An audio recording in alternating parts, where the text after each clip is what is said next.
The advice and opinions expressed by Dr. Granpeesheh and her guests are meant solely as suggestion and should not be in any way construed as child-specific advice.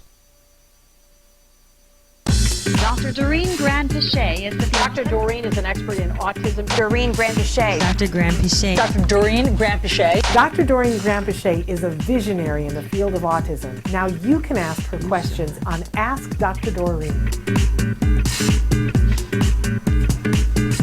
Good morning and welcome to Ask Dr. Doreen. I am Shannon Penrod and look who I'm here with, the fabulous Good Dr. morning. Doreen Granpeesheh. Good morning, Shannon. Good morning. Good How are morning, you? everyone. I'm good, thanks. How are Did you? you have a good birthday? I had a great birthday. I'm It was glad. so nice, so celebratory, Wonderful. just lots of fun. Thanks to our dear Chris, who made a video of all the different offices and everything. It was lovely. It was Everybody lovely. sent in, all across the country, people sent from the different card offices sent in very funny. We all were charged with being creative. It was and wishing you amazing. a happy birthday.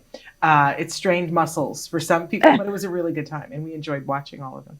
So thrilled that you guys are here. I have to give one programming note that we apologize. We were supposed to be here with Lillian Carrier yesterday, and I was not feeling well, and so I'm so happy that I'm able to be here today. But we are going to reschedule with Lillian.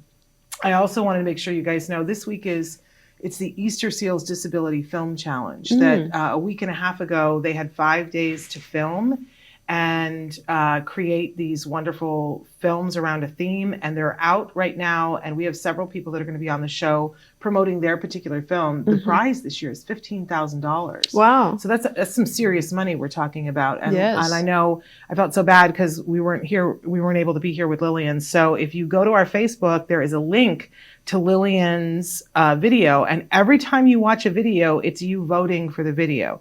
So it's a very serious thing. So please look that up on our Facebook channel and take the opportunity to see that. We'll be talking about more of those films later on this week. But we're here with Dr. Doreen Granpeesheh. No, it's so we great to have be here. Shannon, I also didn't ask you about the entertainment the autism conference. well, the interesting thing about that was that it was in the middle of the week when they were having to make the Yes. film. So it was a lot of people that were there that were like, I'm here, but I'm editing in my head.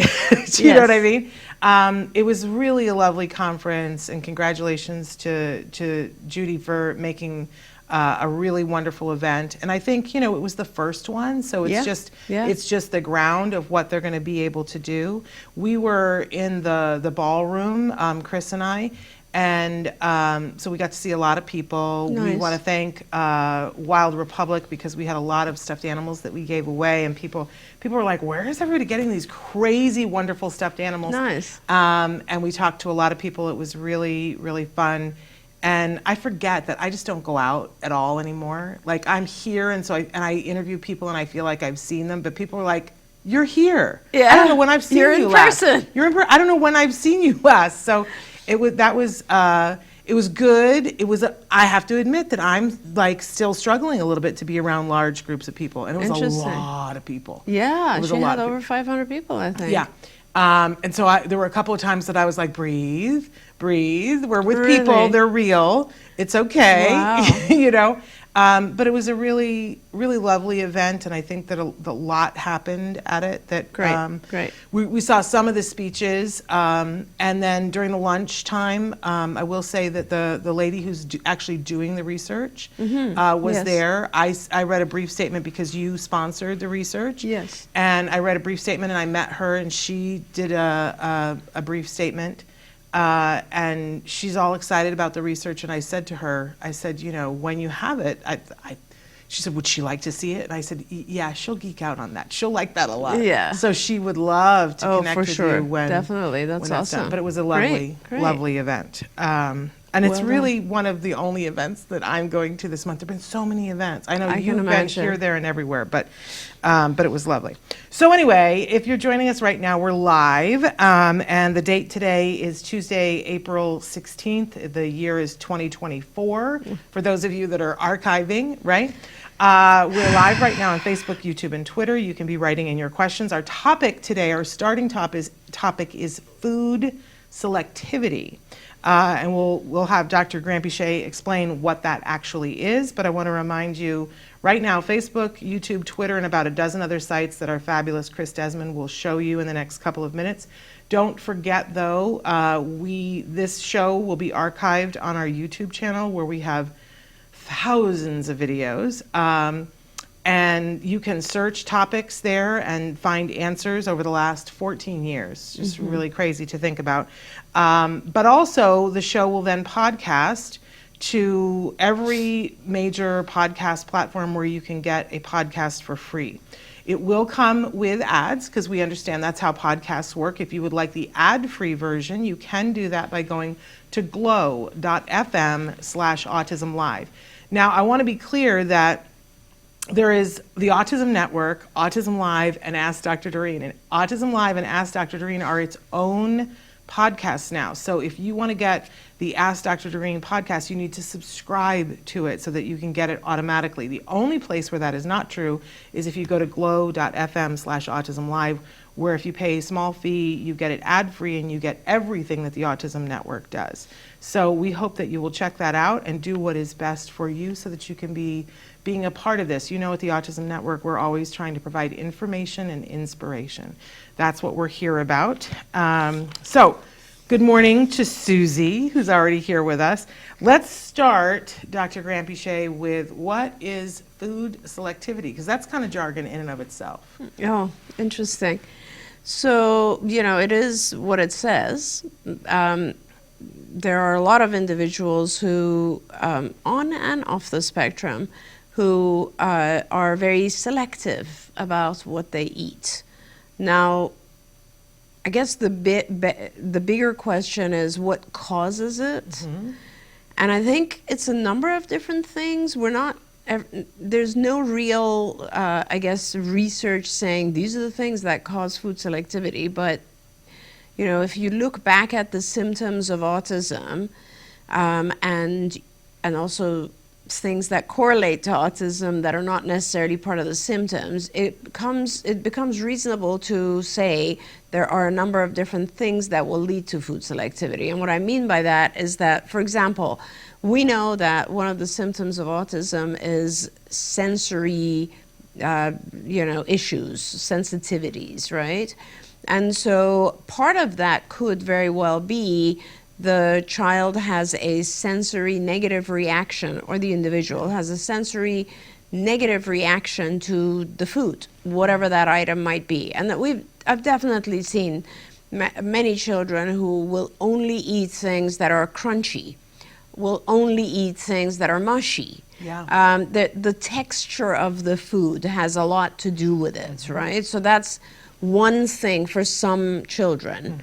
Another thing is, obviously, children will tend to go for things like that have sugar in them, or let's say dyes in them, because they're having a reaction to this, and we tend to crave things that we are somewhat allergic to. So that's another aspect of it, is just, you know, are we craving the things that are, I guess, everyone does, right? Things that we react to and so on. But I think a bigger part of what happens with food selectivity, Shannon, and I don't know, this is my theory. Yeah. Is well, that, you are an expert, so I want to hear your theory. Is that I think that at some point a food that the individual eats causes either a positive or a negative feeling. And those could be, for instance, you could eat something and it'll cause you very significant gastrointestinal issues, right? Diarrhea, constipation, bloating, pain, etc. And what you'll do then is not only avoid that food, because you now have a very bad kind of conditioning to that, but you'll, as a child, you know, as adults, let's say we go to a restaurant and you'll have, let's say, you go to a Mexican restaurant and you'll eat something like that has beans, and you will go home and you'll be like, oh, I feel terrible, right? And what you'll do is you will avoid beans and perhaps other legumes, like things that are in the same classification as beans, because they make you feel bad. But as a child, you don't know those nutritional classifications, so what you'll end up doing is you'll generalize to things of the same color, or things of the same texture, or things of the same I don't know, whatever size, Or restaurants on that street. Or restaurants on that street. There you go. So, you might go somewhere, eat something, and it'll make you feel bad. And then from there on, you never want to go back to that location, that street, that kind of food, that color of food. So over time, you become more and more selective because of that bad experience you had. And let's not forget that there's a pretty high correlation of gastrointestinal issues with autism, right? So let's not forget that more foods are causing issues for individuals who are autistic than anyone else. So that's a big part of it, I think, is how they experience. Now, there's also the other side of it, which is that we tend to eat foods that, or some of our individuals will eat foods that are causing them to feel a little bit kind of high, loopy, and that's kind of the yeast effect that we talk about, right? So a lot of kids will have candida. They might have reactions to foods that are causing overgrowth of yeast, and as a result, so what they'll do is they'll actually eat more of those foods because they're trying to maintain that kind of loopy feeling. And so there's a lot that goes into why we develop food selectivity, and that's one of the reasons that I love that you have Julie Matthews on the show. And it's a big issue. It's a very important issue. Not only is it important in the sense that once we get rid of the things that are either allergens or causing pain or discomfort or bloating or inflammation, what we're doing is reducing that inflammation in the gut, which will then help improve lots of other things, right? The immune system is no longer suppressed. You will now have a lot more energy. Your digestion is better, so you're getting better nutrition. I mean, it's an array of benefits from that, and it certainly will also affect the child's behavior in a lot of ways. There we go. So giving a shout out to Taryn, who has been a regular watcher for years, and Taryn put a friend's name in the chat and said to the friend, listen to her, she's helped me so much. That's awesome. Which, what a great, I will tell you, if you have a friend that you want to watch the show, putting their name in the chat, it means that they automatically get the link and they can go back and watch. So I like how you're thinking, Taryn. And she's helped a lot of us, so I love that. Susie says, this is a very important topic for us. My son is a picky eater. How can we improve sensory sensitivity? Right, Susie, so that's a great question, and thank you for taking us to the next step of this whole thing. So first you kind of want to try to, like everything else, right? You want to try to find the function, the reason, like what is going on with your particular child, right? So a child might be craving things they're allergic to, a child might, all those things that I said. In your case, you feel that your child is very sensory, and that's what's causing him to be picky. Make sure it's not the other stuff, right? And if you then are kind of just focused on the sensory, that's actually easier than a lot of other things. And there are lots of feeding programs. Some behavior analysts are actually trained in doing feeding programs. And I'll tell you how it works. You might want to find a BCBA who is a kind of trained in feeding. That's what it's called in the ABA world. But what it is essentially a shaping procedure. You know how with other things we are always shaping a behavior. So you kind of segment the behavior into a million little tiny parts, and you reward each successive approximation to where you want to get, right? So with feeding, you actually will start with the tiniest morsel of something that is, let's say, sensory disturbing to the child, and then you'll have a whole pile of what the child likes, right? So that is not sensory disturbing, but is also pleasant, something rewarding, food that is what he normally eats. And so for that tiny, like let's say quarter of a teaspoon, he will now get all this other stuff.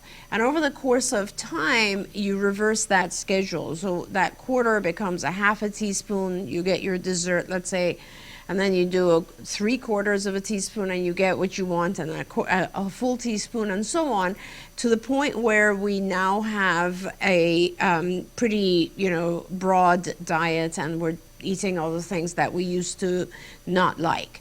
This takes time. It's a gradual process. And whenever the child is, and it's not as easy as I just said, right? Obviously, the child, you'll get to a point where, you know, let's say half a teaspoon is now too much. And the child's like, no, I don't want this other reward for it. And that's okay. You continue to persist. And you don't give the good stuff until the child masters the next level and the next level, or at least the level they're in, right? Because you want to make sure you don't go backwards. And so this process of rewarding every successive approximation is kind of a really easy way to do it, but it takes a long time. And there's a lot of other things that go into it, you know, with feeding, like you really want to celebrate. So there are things like, if you can't motivate the child with the yummy food they're about to get, you can certainly motivate them with, you know, turning the TV on every time they take a little bite, or putting on their favorite song, or giving them their iPad, or whatever it is. A heavy reinforcer is what you use at that time to reward the current or the next approximation. Yeah. I also want to remind us all that what we do have to stop is the lecturing. Yes, That yes, yes, you have to yes. stop the Doesn't work. battle That at doesn't the work. table and sitting there going, you know, like Yeah. if you present it and go, if you eat this, you get this, and then we need to Yep. stop talking. That's right, yeah. Because I think that's where the stress level goes up for us, and that the kids ratchet up too, is that we go, come on, I just need you to eat this bite. Why won't you eat? And that becomes the womp, womp, womp, womp, womp, womp from Yeah. the peanuts thing. So we Right. have to, Right. we just have to, it There is is what no- it is, and there's yeah. no debate, there's no argument, there's Yep. no Yep. fight about it. And I think it's important for people to realize or recognize why that is so important, what you're saying, Shannon. And, you know, like, even when you're parenting a non-autistic individual, any other child, right? That kind of lecture portion of you should be doing this or you should be doing that doesn't always work. Sometimes it works. It works when the child is so highly, highly motivated to please you. That is a form of reinforcement for sure. Is like, some children are extremely connected to their parents' praise, right? And that's great. And for those children, it might be possible to just tell them what is right or wrong, and then they will try to please you and they will try to do that thing.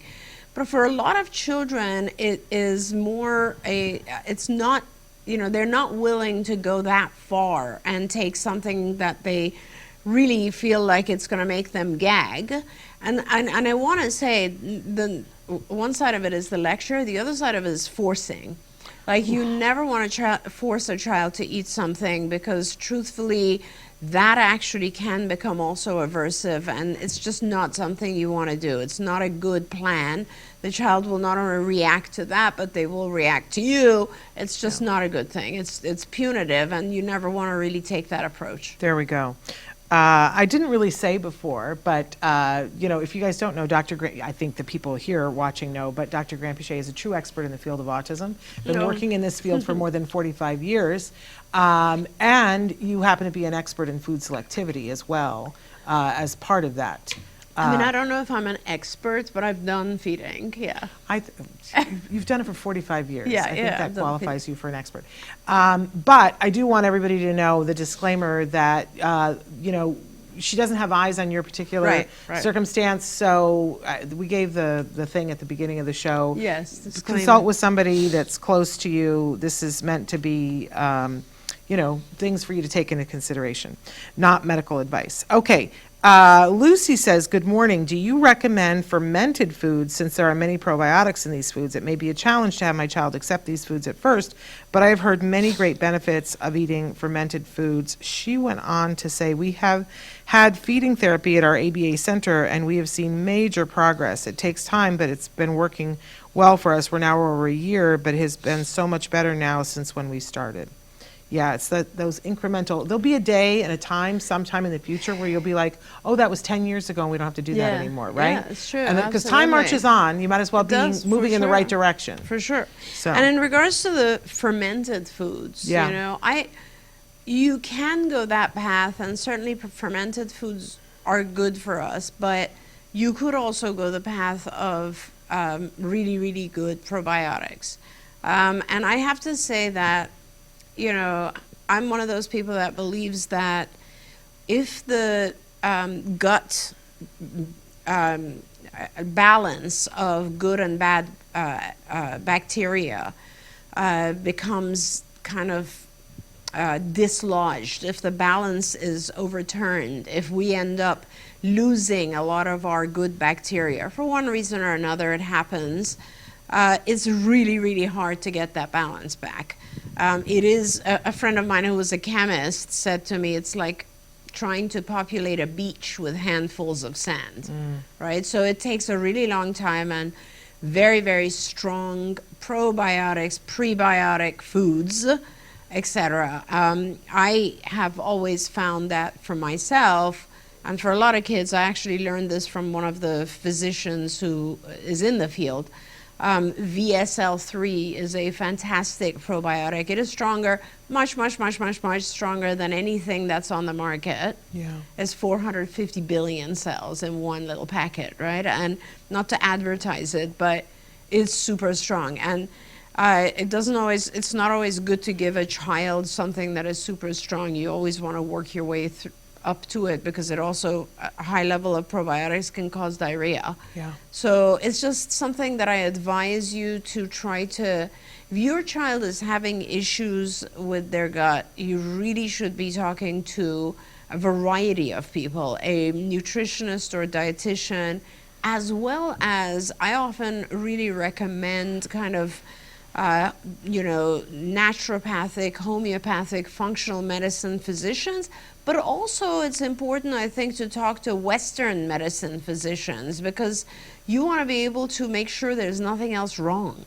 Right. you know, and you want to kind of look at both sides of it and make sure that you are actually treating everything you need to. Yeah, we were just talking to a mom the other night about with a 15-year-old that the technology is pretty good now. Those pills that they swallow, and they can track the whole way down. PillCam. And that we've seen some kids do that, and I think it's devastating for the parents to realize after years of, waiting and worrying and trying this diet and trying that diet, and then they see the ulceration in the intestines and realize, oh, we got to get. It's not, this is much more serious than we thought. So, I don't know if you remember, but this would have been like around 2000, I want to say 15 or so, so long time ago, like over almost 10 years ago, I published on the use of the PillCam, because what we did was we had a young, wonderful BCBA, Helen Yu, I don't know if you remember her, but she was in our Texas office, and we worked with a physician there, Arthur Kriesman, and he was doing a lot of endoscopies, because they're looking at the small intestine, and they want to kind of, a colonoscopy is not going to look at that. So basically the idea was, what can we do not to have every child go through an endoscopy, right? And so we used our pill swallowing protocol to teach children how to swallow the PillCam, because the PillCam's big. Yeah. It is big. Yeah. It's they haven't gotten it smaller over the years? No, they're big. They're like the size of, not to compare it to a cockroach, but that's the size they are. They're pretty big. They're like 1.5 inches. They're big. And so to get a child to swallow that takes a little time. Yeah. But once they swallow it, it's insane, Shannon. Yeah. It's unbelievable that this thing is going down, taking pictures, and then they discard it, of course, and it melts. But getting all those pictures, and that's exactly what I was talking about. It's like, well, with me, I mean, I'm sharing all personal stuff, but for years I thought I had SIBO, right? For years I thought that I have small intestinal bacterial infection, small intestinal SIBO, S-I-B-O. And I was taking the antibiotic for it and diets and all this sort of stuff until I had a routine endoscopy, and they found that I have an ulcer. So it is very important to make sure that you do kind of both sides and Yeah. figure out what's going on. Absolutely.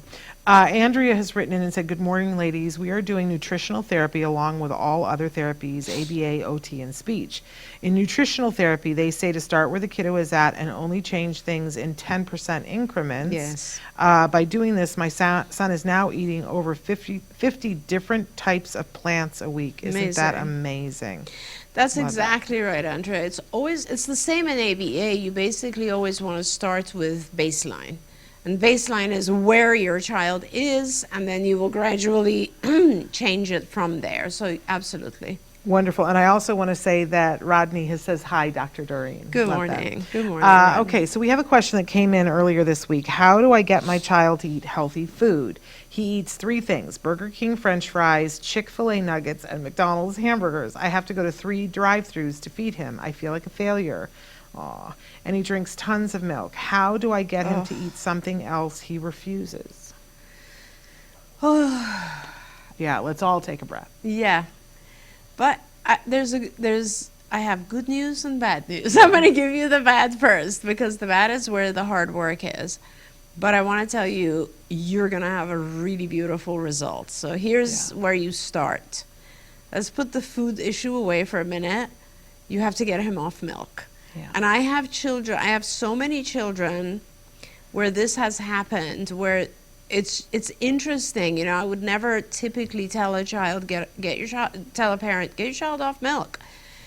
Because that's every parent's first question is, how does he get his calcium? I mean, the reason we give our kids milk is calcium, right? So the first thing is get a calcium supplement, and if you go to any kind of pharmacy or just CVS, you know, whatever, Rite Aid, and you say, I want liquid calcium, they will order it for you. And it comes in a little bottle like this. I gave that to my kids and when they were growing up. And Shannon, you know, my kids have the craziest hair on nails, like in the universe. Yeah. So it's all about calcium, and you just want to make sure. And it's delicious, by the way. It's so good. It tastes like just sugar water, but it isn't. It's just calcium in what is that other syrup that's actually pretty healthy? So the whole thing is fantastic. You just give them a spoon of that. You don't have to worry about milk anymore or calcium, right? Now you want to change your child, because your child is going to want milk. So how are you going to replace that? Thank God today we have 10 different kinds of milk. Yeah. We didn't years ago. Yeah. But now you need to get your child onto some other milk. And if it's a boy, you want to try probably not soy milk. You want to try rice. Rice might cause constipation, so you don't want to try it if it's a child who's tending towards that. There's almond milk, there's oat milk, you just want to make sure it's not something that your child is allergic to, reactive to. And these days it's so easy. There's so many food sensitivity tests that are done based on either finger prick or just spit, so that's amazing. So get a type of milk that your child is okay with. And now you first have to replace the milk. So what you're doing is you're going to have, a little bit of the regular milk or a lot of the regular milk, whatever he's drinking, and then mix in a little bit of the new milk. And then gradually, again, shape it so that your child doesn't recognize as the taste is changing, right? And you could also add flavorings that are okay for your child, like stevia or vanilla or something that's okay for your child to make it better. But your first goal is to get rid of the milk. I cannot tell you the difference people report when they get their child off just cow's milk. That is probably one of the most important changes, and that's the good news, because once you've done that, very likely your child's appetite will open up and they will not be as selective with those particular foods. Now, you also now have to go back and work on that whole thing, because a lot of what you mentioned is high in gluten, right? Like we have chicken, I think it was Chick-fil-A, which is, I assume it's the nuggets, which are covered in bread. And then it was the McDonald's burger, which is covered in bread. French fries. And the fries. So you're looking at a lot of gluten. So you have a child who, and this is the lucky part, I guess, is that when you identify a child who has either a gluten or casein intolerance and you change their diet, the change you see is drastic. So I would really recommend that you talk to a nutritionist who's going to help you get your child on a less gluten, casein free as much as possible diet, and it will change things. And again, it's the change is the same process I was talking about earlier. It is a shaping procedure. So you might produce your own chicken nuggets, which you can make with healthy things at home, for instance, almond flour instead of breading, or there are so many choices now that you can use. And then what you'll do is you'll request your child to have one tiny piece of the chicken nugget you made, and then they can have the rest of the chicken nugget from Chick-fil-A. And then you do that reversal that I was talking about, where you gradually increase yours and gradually reduce the external one. You do want to try to get your child off of these kind of fast food type things. And believe me when I tell you, I know it's kind of scary, and as parents, listen, I'm an Iranian mom, so I know how it feels when our kids don't want to eat, right? We're like, oh my God, the world is ending. Yeah. But it's not, and your child will adjust, and they're not going to starve. Like, let's be sure of that. But working with a nutritionist is where it's at, because they will guide you every day. And that's important, because it's kind of like when we diet ourselves, we give up. We get to a point and we give up. We get to a point and we give up. And it's kind of like when you're doing this with your child, it's so difficult that you want someone telling you, you did it right, keep going, it'll change. And when you see those changes, it's insane. And I'll just go back and say, my son had when he was very young, he had gotten to that phase of, I noticed he wasn't eating. He just wasn't eating. And all he wanted to drink was milk all the time. And he also had these really dark rings. And I was like, what is going on with him? And I had taken him to lots of doctors, and they were like, oh, maybe he had something with his sinuses, even to the point where we had sinus x-rays and all kinds of stuff, right? But it ended up, I don't remember this is many years ago. He's now 25, right? So this is a long, long time ago. But what I ended up doing was actually getting rid of milk in his diet. And I was like, he's going to have to try something else. He's not going to have milk. And in those days, we didn't have all these choices. I think the only other thing we had was soy, actually. Yeah. And I gave him some soy, and he was so happy. I don't know if I ever told you this, Shannon. This was when he was so young that he only could, because it was writing phonetically. It was maybe 3 or something, right? And so he would make all these posters that were like, the new milk. I love it. You should try it. He was all over the place. But it changed him completely. Yeah. The dark rings went. He started eating.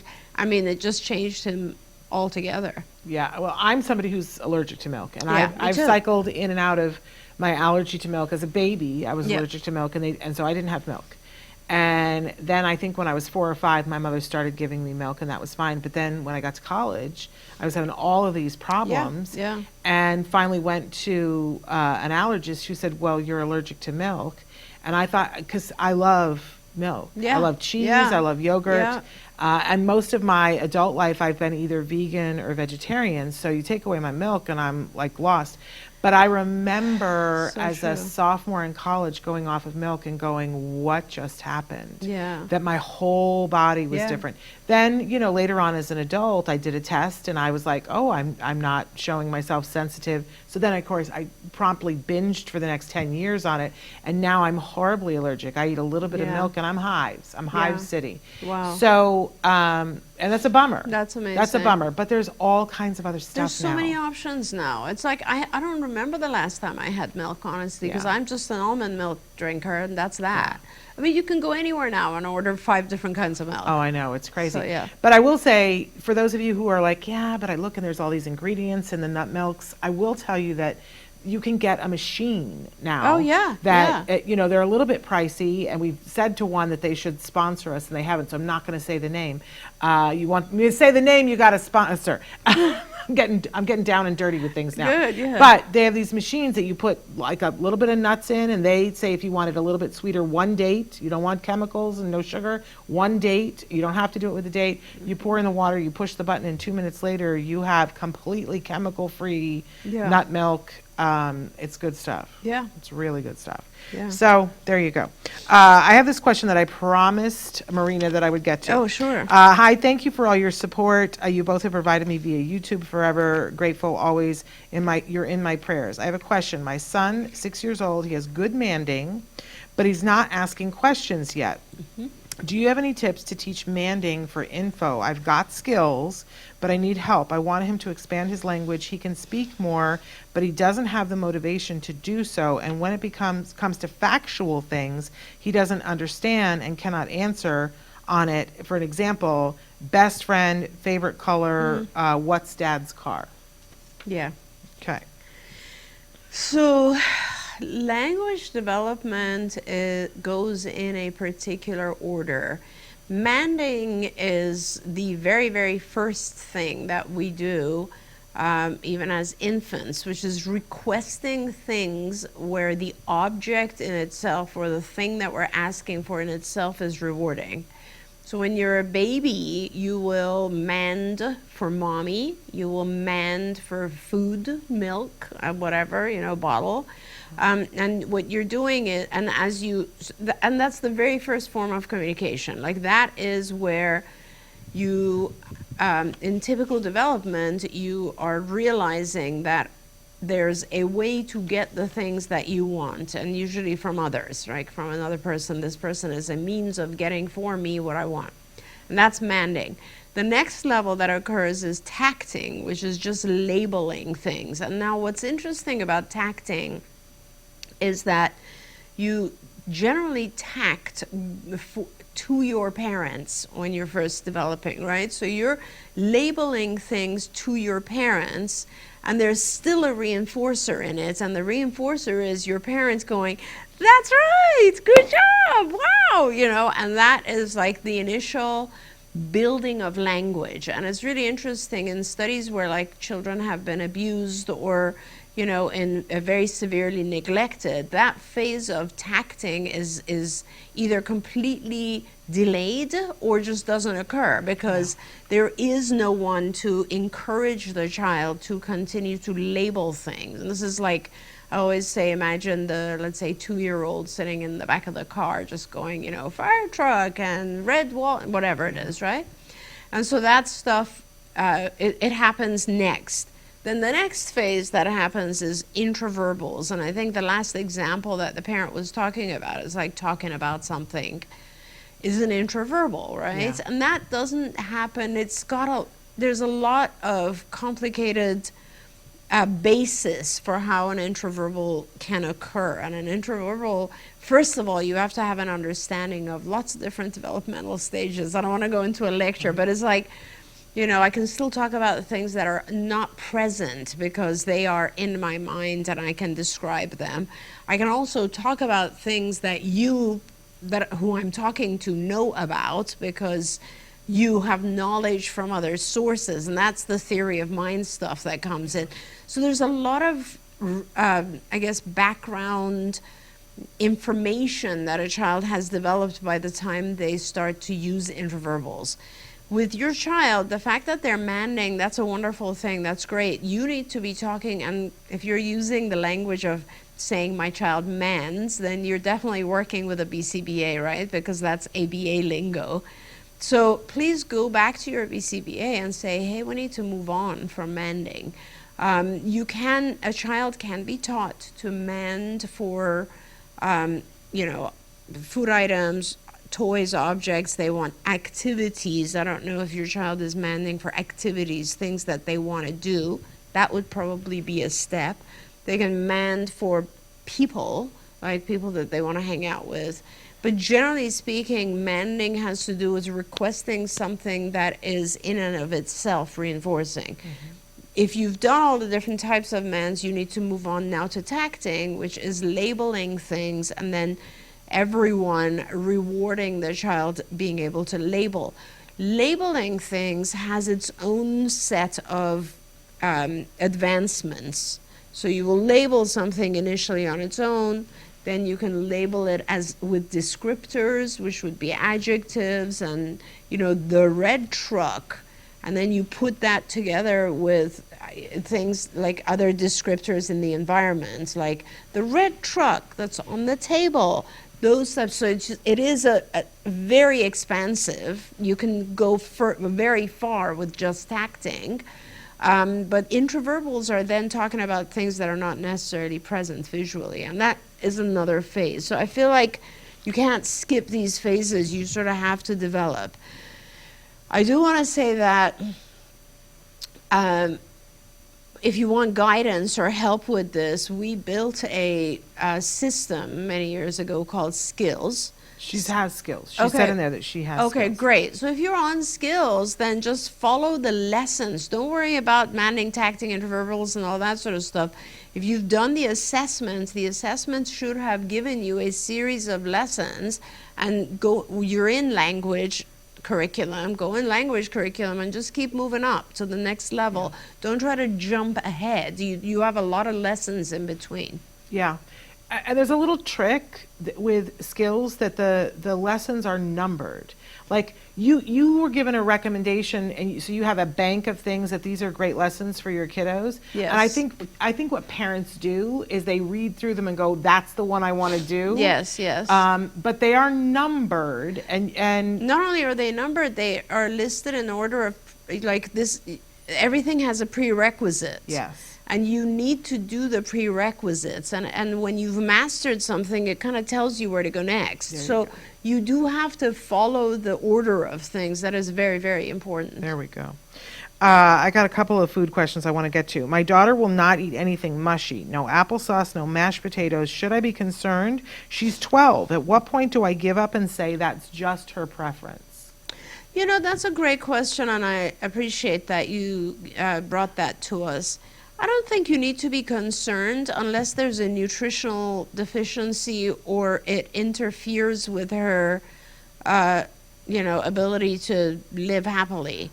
So I think that's always the question. It's like, if it often occurs that you go someplace and she doesn't have choices on the menu, then maybe it's worth intervening, right? So that she has a broad array of choices in life. Yeah. And also if she is nutritionally having some issues. So for example, if she's heading towards obesity, or if she has a deficiency, if she's underweight, or any kind of deficiency that requires eating something that is mushy.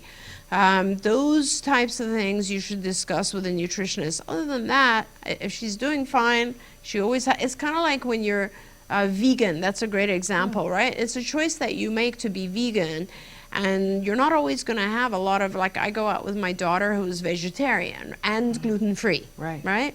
And that's hard. She has celiac. So when we go out, you have to find things that are gluten-free, but they can't also have meat in them or of any kind. So it's very limiting for her, but you know what? It's fine. She manages, we manage, it's fine. So it's not like I'm going to sit down and try to intervene heavily. In her case, it's a choice that she makes. So it's fine. Here's one. My child eats dirt and paper sometimes.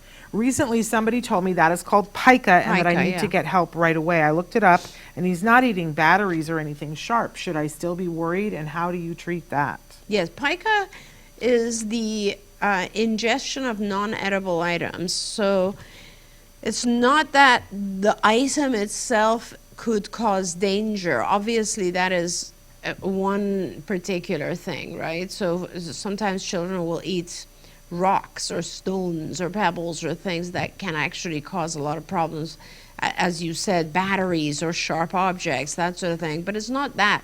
I think you definitely don't want your child eating non-edible items for a variety of reasons. Our gastrointestinal system is not built to digest or eliminate non-edible items, right? So you need to intervene. And there's two things that are important. One is, for safety reasons, you need to intervene. And again, with pica, it's pretty much the same thing. It's a blocking of the non-edible item, blocking of the ingestion of a non-edible item, followed by a high reinforcer of eating edible items. But more importantly than that, you need to figure out if your child has a nutritional deficiency that they're trying to fix. And that is funny because I've had a lot of children, not a lot, but I've had many children who would eat something, and then we'd go and do a blood test and find out, oh, they have a calcium deficiency and they're trying to eat the caulk on the wall because there's calcium in it, or things like that. And so I think it's very, very important to start out with just a blood test to see if your child has any deficiency. You would be surprised. Also, what you'll find out from a blood test is if by eating these non-edible items, your child is now getting high levels of something toxic. Yeah. So that's super important as well. And I have had children where their aluminum level was so high that it was insane, and we had to seek out and find out what is it they're eating that's causing that. So yeah, it is something you should intervene with. We never want to ignore our children eating something non-edible. There we go. Kylie has written and said, good morning. Is it possible to have a demonstration of skills one time on the show? And we've been talking, Lori, okay, I'm having a senior moment. Okay. It's not Lisa Bancroft. I said Lori, and I meant Lisa Bancroft. She and I are going to do, I think rather than do it on the show, she and I are going to do two different webinars. One for card families, how to use skills, because it's slightly different. You're using it with a BCBA who's supervising you. And one for people who are using skills outside of card, that you're going it alone, or you have your BCBA, but your BCBA isn't plugged in. But we're thinking of doing that as webinars, not on the show, so that you can interact a little easier and that you can ask questions directly and we can answer. And we're looking at May, end of May for that. And videotape that, please. Oh yeah, we will. We will. Yeah. But so that's what we're thinking of doing, and it's taking me much longer than I had anticipated, Kylie, but that's in the works right now. Lisa and I are talking it through. I don't know why I said Lori. I think because Lori's here and we're saying good morning to all of our friends are showing up towards the end of the hour. Lori's here. Paula is here. Paula, I'm coming to Scotland. I know that's not real close, but I'm coming to Scotland. So in August, I'm going to be in Scotland for 10 days. Ooh. It's going to be like crazy. I do want to get to this question. Sarah has written and said, with AI developing at such a fast rate, what skills would you now have less focus on and maybe more focus on given AI might support language? Is the ABA field looking into adopting AI? Someone has written in and said, no, it can't be reliant on AI, but I think reliant is the word. We just had a guest on the show the other day with AI software for ABA. But I know this is a subject very near and dear to your heart. I'm really into AI, Sarah, it's a great question. And also I want to say, Daniel, I understand where you're coming from as well. Yes. I mean, first of all, there's lots of different applications of AI. One of the first, so AI is very interesting because it is a computerized process that looks at past information and tries to generate what a behavior or response or something would be based on that past information. So for example, a lot of us use ChatGPT, and it is based on thousands and thousands and thousands of entries that it has digested. And so now you can go to ChatGPT and say, hey, write me a resume. And it knows how to write a resume, and it requests information from you, and it'll get it going for you. Okay, so emphasis on get it going. Get it going. Somebody still has to check it. You will go back and check it and fix it, yes, but it does help with a lot of progress. Now, how does that apply to, and let me tell you, we're also looking at AI for efficiencies within the operational portion of card, for instance, and other businesses, because it does help reduce manual labor. Let's put it that way. Like, you know, every time we want to get a therapist or a BCBA authorized to provide services with a particular insurance company, somebody has to put in a ton of information into a form. AI can do that. So that helps. Now, with regards to the clinical side of things, which is really interesting and important, many, many years ago, we started to use what's called machine learning.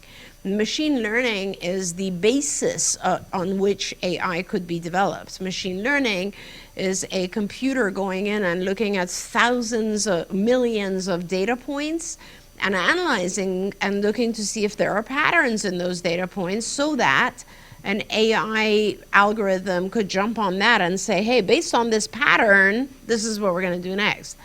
So we started doing machine learning with a lot of the data that we collect on our thousands of kids over the years. Of course, it's all unidentified data, so it's just pure numbers and data, not who it belongs to.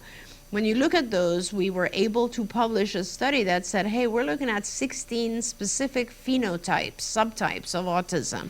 We published that. That was in 2016, I think, a long time ago. So it was more about, okay, this is interesting. Now, why did we do that? The reason we did that was because going forward, for any child who enters an ABA program, we wanted to be able to take the characteristics of that child and see which phenotype they belong to, because if we are able to identify the child's specific subtype faster, it'll help us be able to help that child faster.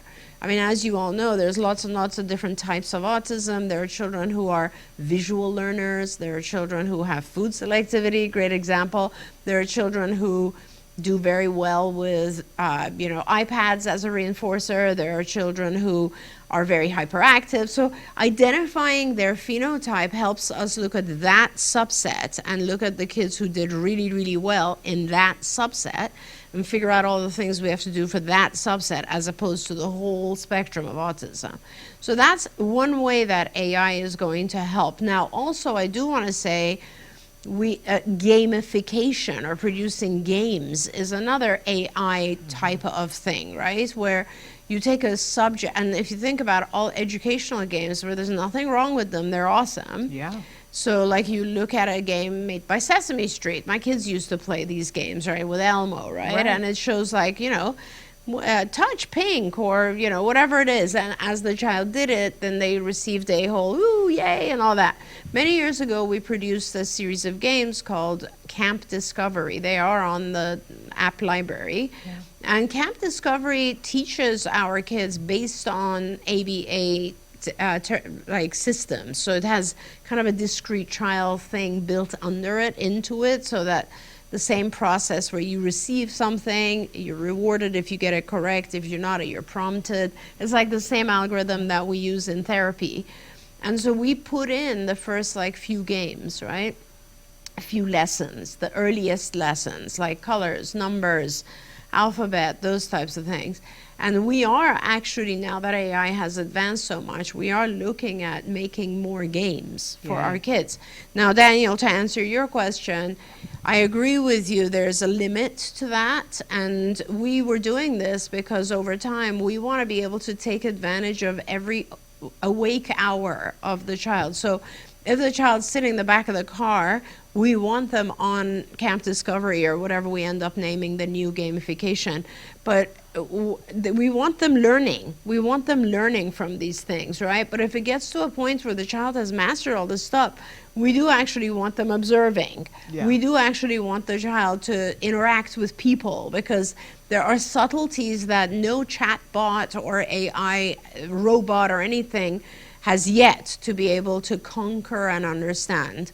So definitely facial expression, being able to read body language, being able to socialize and converse back and forth. These are things that are still not advanced in the world of AI, and I don't believe that we will ever fully depend on AI, but I think we can use AI to help supplement and increase the learning of our kids because it can make things more efficient. There we go. Saying good morning to Raina and Esther. Esther, I want to know how the new baby is. I've been having terrible baby cravings at this age. I just want, like nobody around me has had a baby recently. I've threatened to come to Esther's house. She's going to get a restraining order because she has a new baby. But Esther wants to know, what are your thoughts on medication for a 5-year-old with autism and ADHD? Does it help? And thank you. Sorry, I was just reading Daniel's thing at the same time when you said that, where he was talking about sometimes kids will just grab something and stim on it, chewing on their shirt. And that's actually a good point, because like that's not really pica because they're not swallowing it, but they are chewing. Can be sensory. This whole putting things in your mouth and so on, it can be sensory. So now let's go back. Sorry. That's okay. Yeah. So Esther wants to know, and I quelled over Esther's baby and she's invited me over, so that's happening. What are your thoughts on medication for a 5-year-old with autism and ADHD? Does it help? Yeah, so it depends on the medication and it depends on the symptoms of your child. I am very open-minded about the help that we can get from medication. I feel like some of our kids would not have made the progress they made with ABA had they not been on the right medication. I'm working with a child right now where I can tell you that when he's off medication, he is absolutely unable to pay attention to anything, even for a minute. We've worked with it for years trying to get him to pay attention, and he is actually quite a smart child.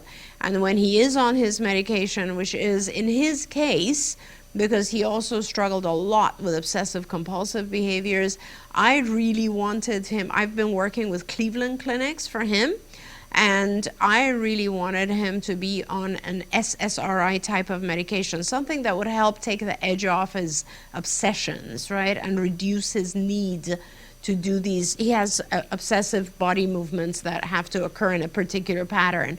And so I wanted an SSRI, which helps that.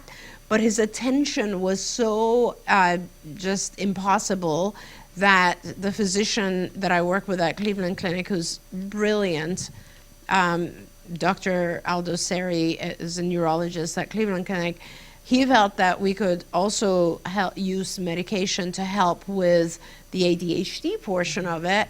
And so there is actually an SSRI medication that is also helps with, acts as a stimulant or prevents ADHD or helps with attention, Strattera. So we put the child on Strattera and it has resulted in a significant impact. Now I will say the child also has the most incredible team of ABA therapists, and he is receiving over 40 hours of ABA so a week. So I will say that that is also part of it. So I think the combination, and it's every child, it's a specific to that child what they need. So I think it's a combination of both. I also want to look at the diet and look at pesticides in the child's diet. And sleep. And sleep. There we go. There's a whole bunch of things. But lowering the pesticides has been shown to reduce the ADHD behavior too. We're almost out of time, but Raina says, what do you think about broccoli sprouts for ASD? Does it help like people are claiming? I absolutely don't know anything about that right now. And that's a question for Julie Matthews. She probably would have better information about that. Yeah, that's the sulfuraflora thing. Yeah. Yes. But you know what? Julie Matthews just had this amazing conference, and because I was out, I wasn't talking about it here, but I think you can still get the recording from it. Everybody should go to nourishinghope.com and check it out, because she just did a 2-day conference about all of this stuff. And I just want to say that, there's a lot of different things that come up in time, and until there's a little bit of, I guess, research, even if it's just a few case studies, you have to be cautious about what you're doing. Yeah.